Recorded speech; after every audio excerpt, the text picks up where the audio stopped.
Hey guys, welcome to the channel. We're going to be solving question 61 from the second chapter of the Hibbeler textbook, and we have this bolt that is subjected to the force F, which has components along XYZ axes, as we can see, and we know the magnitude of F is 80 newtons, and we have three different angles in here: alpha, which is the angle of the F with x-axis. We know that one is 60 degrees. We have gamma, which is the angle with z-axis, which is 45 degrees, and we have to determine the magnitude of the force F components. First of all, we know that the force in 3D can be shown as the x component of that force, which we call it Fx plus Fy plus Fz, which would be xyz component of that force. And we know that the Fx in here would be F times cosine of theta x, and that theta x would be the angle that the force F makes with x-axis. We have the same thing for y and z component. And if we want to find the unit vector of this force F, we know the magnitude of the unit vector is 1.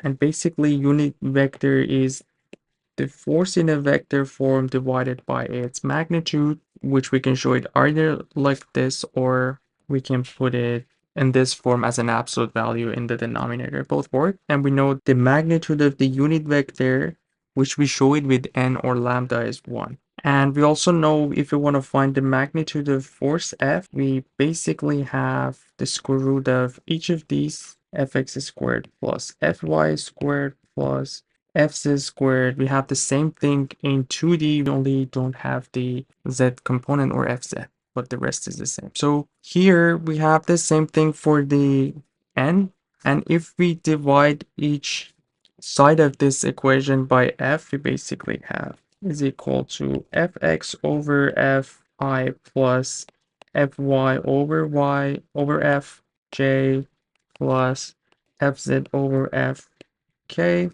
And we can see that this part is cosine of theta x, which is what we had in here.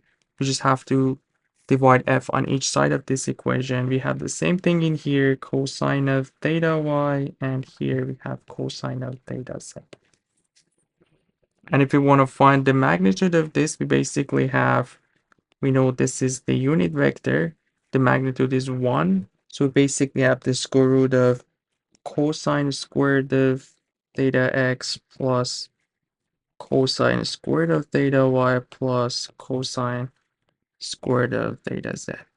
We can take the power of 2 on each side, and we're going to get to an equation where a is equal to cosine squared of theta x plus cosine squared of theta y plus cosine squared of theta z. So this formula in here is very helpful for us, because if we get back to the question in here, we have the alpha, which is the angle of the F with x-axis. So we know theta x in here is alpha, which is 60 degrees.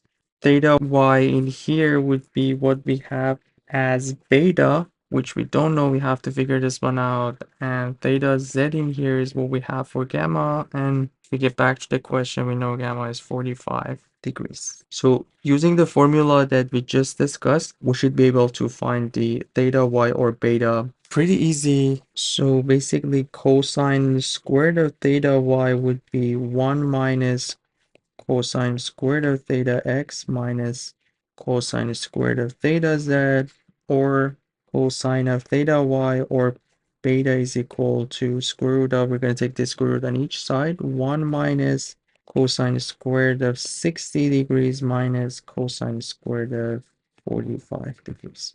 So here we can find the cosine of beta, the square root of 1 minus, so we're going to get 0.5 for cosine of beta. Cosine of 60 degrees is 0.5. So the beta in here is either 60 degrees or 120. But if we look at it, we'll see that our beta in here is more than 90 degrees. So 60 cannot be an answer. So 120 is our beta in here, which is going to give us a negative value for Fy, which, as we can see, our Fy in the figure is in the opposite direction of y. And cosine of 120 is going to give us the negative number. So that's the angle. And the rest of this is pretty easy. If we just want to find the magnitude of Fx, Fy, and Fz, which is what the question is asking, we only have the absolute value of the magnitude of the force, which is 80 times cosine of theta x, as we discussed, is 60 degrees. This one is 80 times cosine of 120 degrees and 80 cosine of gamma, which was 45 degrees, and we only have to calculate these values. 60 is going to give us 40 newtons. 80 times cosine of 120, again, same thing, 40 newton. 80 times cosine of 45 degrees, which is going to be 56.57 newton. And that would be the magnitude part of this question. So we found the magnitude of each of these components. Again, this is a very important formula for us. The first part of the answer was just explaining where this is coming from, but we can memorize this one. When we have two of the angles, we can find the other one.